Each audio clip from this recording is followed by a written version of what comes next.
Hi, good afternoon everyone. ನಾನು Kasimappa. Welcome to real competitive academy India. ಆತ್ಮೀಯ ಸ್ಪರ್ಧಾ ಮಿತ್ರರೇ, ಇವತ್ತಿನ ಅವಧಿಯಲ್ಲಿ ಪ್ರಾಚೀನ ಭಾರತದ ಇತಿಹಾಸ ಅನ್ನೋ ಒಂದು ಟಾಪಿಕನ್ನು ಕುರಿತು ಪ್ರಮುಖವಾದಂಥ ಕೆಲವೊಂದು ಟಾಪಿಕ್ಗಳನ್ನು ಇವತ್ತು ನಿಮ್ಮೊಂದಿಗೆ ಚರ್ಚೆ ಮಾಡಬೇಕಂತೇಳಿ ಈ ಒಂದು ಅವಧಿಯಲ್ಲಿ ನಿಮ್ಮೊಂದಿಗಿದ್ದೀನಿ. ಮೊದಲನೇದಾಗಿ ಸಿಂಧು ಕಣಿವೆ ನಾಗರಿಕತೆ, ಅದ್ರ ಬಗ್ಗೆ ನೋಡೋಣ. ಸಿಂಧು ಕಣಿವೆ ನಾಗರಿಕತೆ ಏನಿದೆ, ಅದು ಪರೀಕ್ಷಾ ದೃಷ್ಟಿಯಿಂದ ನಮಗೆ ಎಷ್ಟು ಬಹುಮುಖ್ಯವಾಗಿರುತ್ತೆ ಅನ್ನೋದನ್ನು ಕುರಿತು ಇವತ್ತಿನ ಒಂದು ಅವಧಿಯಲ್ಲಿ ತಿಳ್ಕೊಳ್ಳೋಣ. ನೋಡ್ರಿ, ಸಿಂಧು ಕಣಿವೆ ನಾಗರಿಕತೆ ಇದು ಭಾರತದ ಅತ್ಯಂತ ಪ್ರಾಚೀನ ನಾಗರಿಕತೆ. ಪ್ರಶ್ನೆ ನಿಮಗೆ ಪೊಲೀಸ್ ಕಾನ್ಸ್ಟೇಬಲ್ ಪರೀಕ್ಷೆಯಲ್ಲಿ ಕೇಳ್ಬೋದು, ಸರಳವಾದಂಥ ಪ್ರಶ್ನೆ. ಭಾರತದ ಅತ್ಯಂತ ಪ್ರಾಚೀನ ನಗರ ನಾಗರಿಕತೆ ಯಾವುದು ಅಂತ ಕೇಳಿದ್ರೆ ಸಿಂಧು ಕಣಿವೆ ನಾಗರಿಕತೆ ಬಹುಮುಖ್ಯವಾದಂಥ ಒಂದು ಪ್ರಶ್ನೆ, ಎಲ್ಲರೂ ನೆನ್ಪಿಡಬೇಕು. ನೋಡ್ರಿ, ನೆಕ್ಸ್ಟ್ ಏನಿದೆ, ಇದ್ರ ಕುರಿತನೇ ಏನಿದೆ ನೆಕ್ಸ್ಟು, ಇದು ಕ್ರಿಸ್ತ ಪೂರ್ವ 2500 ಸುಮಾರಿಗೆ ಬೆಳವಣಿಗೆ ಕಂಡಿತು. ಕ್ರಿಸ್ತ ಶಕ ಅಲ್ಲ, ಕ್ರಿಸ್ತ ಪೂರ್ವ 2500 ಸುಮಾರಿಗೆ ಬೆಳವಣಿಗೆಯನ್ನು ಕಾಣುತ್ತೆ. ಪ್ರಮುಖ ನಗರಗಳು, ಈ ಒಂದು ಸಿಂಧು ಕಣಿವೆ ನಾಗರಿಕತೆಯಲ್ಲಿ ಇರುವಂತಹ ಪ್ರಮುಖ ನಗರಗಳು ಯಾವ್ಯಾವು? ಹರಪ್ಪ, ಮೊಹೆಂಜದಾರೋ, ಲೋಥಾಲ್, ಇವು ಸಿಂಧು ಕಣಿವೆ ನಾಗರಿಕತೆಯಲ್ಲಿ ಕಂಡು ಬರತಕ್ಕಂಥ ಪ್ರಮುಖವಾದಂಥ ನಗರಗಳು. ನಿಮ್ಮ ಒಂದು PC ಎಕ್ಸಾಮಿಗೆ ಈ ರೀತಿಯಾದಂಥ ಒಂದು ಸರಳ ಪ್ರಶ್ನೆಗಳು ಇರ್ತಾವೆ. ಎಷ್ಟೋ ಜನ ಒಂದು ಅಭ್ಯರ್ಥಿಗಳಿಗೆ ಸಿಂಧು ಕಣಿವೆ ನಾಗರಿಕತೆ ಯಾವಾಗ ಬೆಳವಣಿಗೆ ಕಂಡಿತು, ಸಿಂಧು ಕಣಿವೆ ನಾಗರಿಕತೆಯ ಪ್ರಮುಖ ನಗರಗಳು ಯಾವ್ಯಾವು, ಪ್ರಾಚೀನ ಭಾರತದ ಅತ್ಯಂತ ಹಳೆಯ ನಾಗರಿಕತೆ ಯಾವುದು, ಅದ್ರ ಬಗ್ಗೆ ಗೊತ್ತಿರಂಗಿಲ್ಲ. ನೆನ್ಪಿಟ್ಕೊಳ್ರಿ. ಇವಾಗ ನಾನು ಥಿಯರಿ ಕ್ಲಾಸಸ್ ಮಾತ್ರ ಮಾಡ್ತಿದ್ದೀನಿ. ನೆಕ್ಸ್ಟ್ ಮುಂದಿನ ಒಂದು ಅವಧಿಯಲ್ಲಿ ಬಹು ಆಯ್ಕೆಯ ಉತ್ತರಗಳೊಂದಿಗೆ ಸುಮಾರು 100 ಪ್ರಶ್ನೆಗಳನ್ನು ಡಿಸ್ಕಸ್ ಮಾಡ್ತೀನಿ ಪ್ರತಿಯೊಂದು ಟಾಪಿಕ್ ಮೇಲೆ. ನೆಕ್ಸ್ಟ್ ನೋಡ್ರಿ, ಈ ಒಂದು ಸಿಂಧು ಕಣಿವೆ ನಾಗರಿಕತೆಯಲ್ಲಿ ಯೋಜಿತವಾದಂಥ ಒಂದು ನಗರ ನಿರ್ಮಾಣ ಇತ್ತು ಆವಾಗಲೇ. ಇವಾಗಲಷ್ಟು ಬಹಳಷ್ಟು ಟೆಕ್ನಾಲಜಿ ಇಂಪ್ರೂವ್ಮೆಂಟ್ ಆಗಿ ಎಲ್ಲ ಒಂದು ಸ್ಕೀಮ್ಸ್ ಪ್ಲಾನಿಂಗ್ ಎಲ್ಲ ಇದೆ. ಅವಾಗಿನ ಕಾಲದಲ್ಲೇ ಅಂದರೆ ಕ್ರಿಸ್ತಪೂರ್ವ 2500 ಸುಮಾರಿಗೆ ಕೂಡ ನಿರ್ದಿಷ್ಟವಾದ ಅಂದರೆ ಪ್ಲಾನ್ಡ್ ಒಂದು ಸಿಟೀಸ್ ಏನೇನೋ ಬಿಲ್ಡ್ ಆಗ್ತಾ ಇದ್ವು. ಯೋಜಿತ ನಗರ ನಿರ್ಮಾಣ, ಒಳಚರಂಡಿ ವ್ಯವಸ್ಥೆ, ಇದು ಆಲ್ರೆಡಿ ಒಳಚರಂಡಿ ವ್ಯವಸ್ಥೆ ಕೇಳಿದಾರೆ ನೋಡ್ರಿ FDA ಎಕ್ಸಾಮ್ಗೆ. ಯಾವ ನಾಗರಿಕತೆಯಲ್ಲಿ, ಯಾವ ಪ್ರಾಚೀನ ನಾಗರಿಕತೆಯಲ್ಲಿ ಒಳಚರಂಡಿ ವ್ಯವಸ್ಥೆ ವಿಶೇಷವಾಗಿತ್ತು ಅಂತೇಳಿ ಈ ಪ್ರಶ್ನೆ ಬಂದಿದೆ. ನೀವು KPSC ಮತ್ತು KE ಅವರು ನಡೆಸ್ತಕ್ಕಂಥ ಹಳೆಯ ಪ್ರಶ್ನೆ ಪತ್ರಿಕೆಗಳನ್ನು ತಗೊಂಡು ರೆಫರ್ ಮಾಡಿದ್ರೆ ಖಂಡಿತವಾಗಿಯೂ ನಿಮಗೆ ಗೊತ್ತಾಗುತ್ತೆ. ಓಕೆ, ನೆಕ್ಸ್ಟ್ ನೋಡ್ರಿ ಏನಿದೆ, ವೇದಕಾಲ. ಆರ್ಯರು ಭಾರತಕ್ಕೆ ಬಂದ ನಂತರ ವೇದಕಾಲ ಆರಂಭ ಆಯಿತು. ವೇದಗಳ ಕಾಲ ಯಾವಾಗ ಆರಂಭ ಆಯಿತು ಅಂತ ಹೇಳಿದ್ರ, ಆರ್ಯರು ಭಾರತಕ್ಕೆ ಬಂದ ನಂತರ ವೇದಕಾಲ ಆರಂಭವಾಗುತ್ತೆ. ವೇದಗಳು ಎಷ್ಟಿದಾವ? ವೇದಗಳು 4 ಇದಾವ. ಯಾವ್ಯಾವಿದಾವ? ಋಗ್ವೇದ, ಯಜುರ್ವೇದ, ಸಾಮವೇದ, ಅಥರ್ವವೇದ. ಸಮಾಜವು ವರ್ಣ ವ್ಯವಸ್ಥೆಯ ಆಧಾರದ ಮೇಲೆ ಇತ್ತು ವೇದಗಳ ಕಾಲದಲ್ಲಿ. ಹೌದಾ? ವೇದಗಳ ಕಾಲದಲ್ಲಿ ಈ ಒಂದು ಸೊಸೈಟಿ ಹೆಂಗಿತ್ತು ಅಂತ ಹೇಳಿದ್ರ, ಸಮಾಜ ಹೆಂಗಿತ್ತು ಅಂತ ಹೇಳಿದ್ರ ವರ್ಣ ವ್ಯವಸ್ಥೆಯ ಆಧಾರದ ಮೇಲೆ ಇತ್ತು. ಋಗ್ವೇದ, ಯಜುರ್ವೇದ, ಸಾಮವೇದ, ಅಥರ್ವವೇದದ ಬಗ್ಗೆ ಕಂಪ್ಲೀಟ್ ಆಗಿ ಡೀಟೇಲ್ ಆಗಿ ವಿಡಿಯೋ ಮಾಡ್ತೀನಿ ನಾನು. ನೆಕ್ಸ್ಟ್ ನೋಡ್ರಿ ಏನಿದೆ,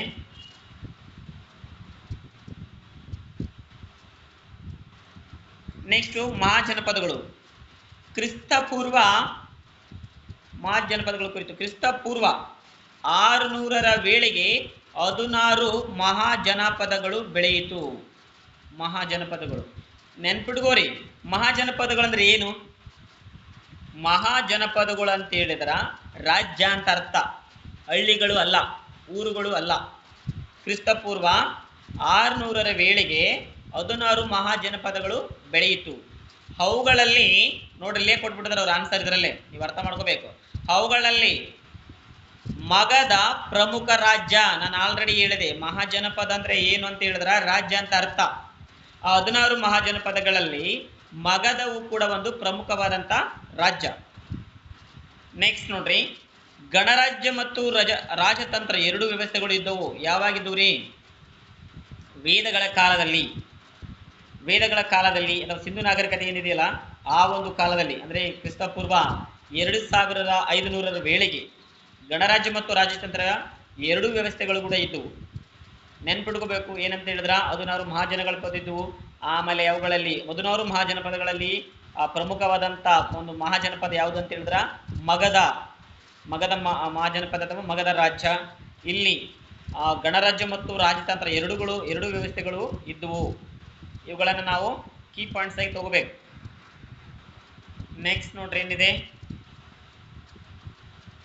ಜೈನ ಧರ್ಮ. ಎಸ್, ಜೈನ ಧರ್ಮ.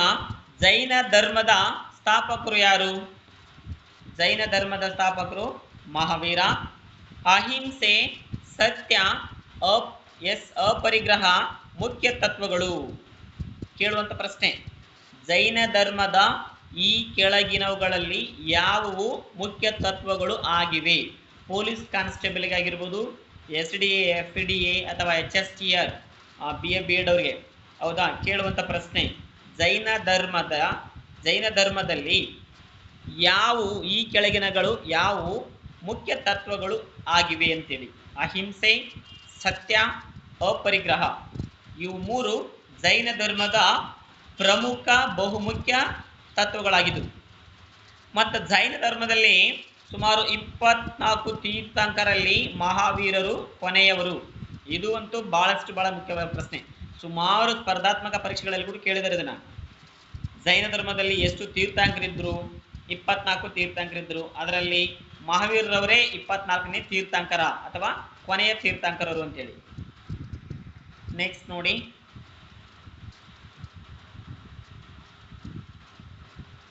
ನೆಕ್ಸ್ಟ್ ಏನಿದೆ, ಬೌದ್ಧ ಧರ್ಮ. ಬೌದ್ಧ ಧರ್ಮದ ಸ್ಥಾಪಕರು ಗೌತಮ್ ಬುದ್ಧ, ಎಲ್ರಿಗೂ ಗೊತ್ತಿದೆ. ಬುದ್ಧರಿಗೆ ಬೋಧಿ ವೃಕ್ಷದ ಕೆಳಗೆ ಜ್ಞಾನೋದಯವಾಯಿತು. ಭಾರಿ ಇಂಪಾರ್ಟೆಂಟು. ಎಷ್ಟೋ ಜನ ಓದಿರ್ತೀರಿ, ಇಲ್ಲಂತ ಹೇಳಲ್ಲ, ಓದಿರ್ತೀರಿ. ಆದರೆ ಗೌತಮ್ ಬುದ್ಧ ಅವರಿಗೆ ಎಲ್ಲಿ ಜ್ಞಾನೋದಯವಾಯಿತು ಅಂತೇಳಿ, ಅಥವಾ ಅವರು ಪ್ರಥಮವಾಗಿ ತಮ್ಮ ಬೋಧನೆಯನ್ನು ಎಲ್ಲಿ ಮಾಡಿದರು, ಇವುಗಳು, ಆಮೇಲೆ ಗೌತಮ್ ಬುದ್ಧರಲ್ಲಿ ಪ್ರಮುಖವಾದ ಶಿಷ್ಯ ಯಾರು, ಅವುಗಳ ಬಗ್ಗೆ ಜ್ಞಾನ ಇರಬೇಕು. ಬೌದ್ಧ ಧರ್ಮವನ್ನು ಸ್ಥಾಪಿಸಿದಂಥವರು ಗೌತಮ್ ಬುದ್ಧ. ಬುದ್ಧರಿಗೆ ಬೋಧಿ ವೃಕ್ಷದ ಕೆಳಗಡೆ ಜ್ಞಾನೋದಯವಾಯಿತು. 4 ಆರ್ಯ ಸತ್ಯಗಳು ಬೌದ್ಧ ಧರ್ಮದ ಆಧಾರ. 4 ಆರ್ಯ ಸತ್ಯಗಳು ಬೌದ್ಧ ಧರ್ಮದ ಆಧಾರ. ನೆಕ್ಸ್ಟ್, ಮೌರ್ಯ ಸಾಮ್ರಾಜ್ಯ. ಇಲ್ಲಿ ನಾನು ಜಸ್ಟ್ ಕೀವರ್ಡ್ಸ್ಗಳನ್ನು ಮಾತ್ರ ಹೇಳ್ತಾ ಇದ್ದೀನಿ. ಮೌರ್ಯ ಸಾಮ್ರಾಜ್ಯದ ಬಗ್ಗೆ ಪಾಠ ಮಾಡಬೇಕು, ಆರ್ಯರ ಬಗ್ಗೆ ಪಾಠ ಮಾಡಬೇಕು, ಆಮೇಲೆ ವೇದಗಳ ಬಗ್ಗೆ ಪಾಠ ಮಾಡ್ಬೇಕಂದ್ರೆ ಮಿನಿಮಮ್ 6 to 10 ಕ್ಲಾಸಸ್ ಬೇಕಾಗ್ತಾವ. ಜಸ್ಟ್ ಇಂಟ್ರಡಕ್ಷನ್ ಕ್ಲಾಸ್ ಇದು. ಅಂದ್ರೆ ಅಂತ ಹೇಳಿದ್ರ, ಈಗ ಪ್ರಾಚೀನ ಭಾರತದ ಇತಿಹಾಸದಲ್ಲಿ ಕೆಲವೊಂದು ಟಾಪಿಕ್ಗಳಿವು, ಇವೇ ಪಾಠ ಅಲ್ಲ, ನೆನಪಿರ್ಲಿ. ನೆಕ್ಸ್ಟ್ ನೋಡ್ರಿ ಏನಿದೆ, ಮೌರ್ಯ ಸಾಮ್ರಾಜ್ಯ ಸ್ಥಾಪಕರು ಯಾರು? ಚಂದ್ರಗುಪ್ತ ಮೌರ್ಯ, ಹೌದಾ? ಈ ಒಂದು ಮೌರ್ಯ ಸಾಮ್ರಾಜ್ಯದಲ್ಲಿ ಪ್ರಸಿದ್ಧವಾದಂಥ ರಾಜ ಯಾರು? ಅಶೋಕ ಮೌರ್ಯ ಸಾಮ್ರಾಜ್ಯದ ಬಹಳ ಪ್ರಸಿದ್ಧಿಯನ್ನು ಪಡೆದಂಥ ರಾಜ. ಕಳಿಂಗ ಯುದ್ಧದ ನಂತರ ಅಶೋಕ ಬೌದ್ಧ ಧರ್ಮವನ್ನ ಸ್ವೀಕರಿಸ್ತಾರೆ. ನೋಡ್ರಿ, ಅಶೋಕ ಯಾವಾಗ ಬೌದ್ಧ ಧರ್ಮವನ್ನು ಸ್ವೀಕಾರ ಮಾಡ್ತಾರಂತ ಹೇಳಿದ್ರ, ಕಳಿಂಗ ಯುದ್ಧದ ನಂತರ ಅಶೋಕನು ಬೌದ್ಧ ಧರ್ಮವನ್ನ ಸ್ವೀಕರಿಸಿದರು. ನೆಕ್ಸ್ಟ್ ನೋಡ್ರಿ ಏನಿದೆ, ಗುಪ್ತ ಸಾಮ್ರಾಜ್ಯ ಅಥವಾ ಗುಪ್ತರು ಅಂತೇಳಿ. ಈ ಒಂದು ಟಾಪಿಕ್ ಅಲ್ಲಿ ಇದು ಭಾರತದ ಸುವರ್ಣ ಯುಗ. ನೋಡ್ರಿ, ಯಾರ ಕಾಲವನ್ನ ಭಾರತದ ಸುವರ್ಣ ಯುಗ ಅಂತೇಳಿ ಕರೀತಾರಂತ ಹೇಳಿದ್ರ, ಗುಪ್ತರ ಆಡಳಿತಾವಧಿ ಒಂದು ಕಾಲವನ್ನ ನಾವೇನಂತ ಕರಿತೀವಿ? ಭಾರತದ ಸುವರ್ಣ ಯುಗ ಅಂತೇಳಿ ಕರಿತೀವಿ. ನೆನ್ಪಿಡ್ಬೇಕು.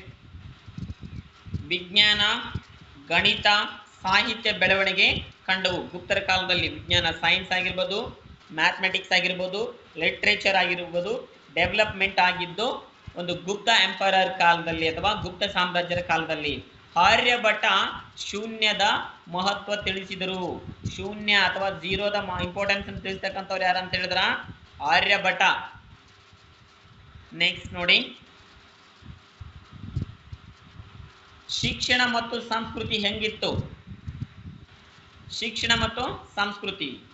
ನಳಂದ ಯೂನಿವರ್ಸಿಟಿ ಅಥವಾ ನಳಂದ ವಿಶ್ವವಿದ್ಯಾಲಯವು ವಿಶ್ವ ಪ್ರಸಿದ್ಧಿ ಕೇಂದ್ರವಾಗಿತ್ತು, ವಿದ್ಯಾ ಕೇಂದ್ರವಾಗಿತ್ತು ನಳಂದ ವಿಶ್ವವಿದ್ಯಾಲಯ. ಕಲೆ, ಶಿಲ್ಪ, ವಾಸ್ತುಶಿಲ್ಪ ಅಭಿವೃದ್ಧಿ ಆಯಿತು. ಸಂಸ್ಕೃತ ಭಾಷೆ ವ್ಯಾಪಕವಾಗಿ ಬಳಕೆಗೆ ಬಂತು. ನೋಡ್ರಿ, ಪ್ರಾಚೀನ ಭಾರತದ ಕೊಡುಗೆಗಳು ಏನೇನಂತ ಹೇಳಿದ್ರ, ಪ್ರಾಚೀನ ಭಾರತದ ಕೊಡುಗೆಗಳಲ್ಲಿ ಶೂನ್ಯ ಆವಿಷ್ಕಾರವಾಯಿತು, ಯೋಗ ಮತ್ತು ಆಯುರ್ವೇದ ಬೆಳವಣಿಗೆ ಕಂಡಿತು, ಖಗೋಳಶಾಸ್ತ್ರ ಮತ್ತು ಗಣಿತ ಅಭಿವೃದ್ಧಿ ಆಯಿತು, ಧರ್ಮ, ತತ್ವಶಾಸ್ತ್ರ, ಸಾಹಿತ್ಯ ಬೆಳವಣಿಗೆ ಆದವು. ಇವು ಪ್ರಾಚೀನ ಭಾರತದ ಕೊಡುಗೆಗಳು. ಇನ್ನು ಮುಖ್ಯ ಅಂಶಗಳು ಏನೇನು ಬರ್ತಾವೆ ಎಕ್ಸಾಮ್ ಪಾಯಿಂಟ್ಸ್ಗೆ ಅಂತ ಹೇಳಿದ್ರ, ಸಿಂಧೂ ನಾಗರಿಕತೆ ಮೊದಲ ನಾಗರಿಕತೆ, ವೇದ ಕಾಲ ವೇದಗಳ ರಚನೆ ಆಯಿತು, ಮಹಾವೀರ ಮತ್ತು ಬುದ್ಧ ಧರ್ಮ ಸುಧಾರಕರು, ಮೌರ್ಯರು ಮೊದಲ ದೊಡ್ಡ ಸಾಮ್ರಾಜ್ಯ.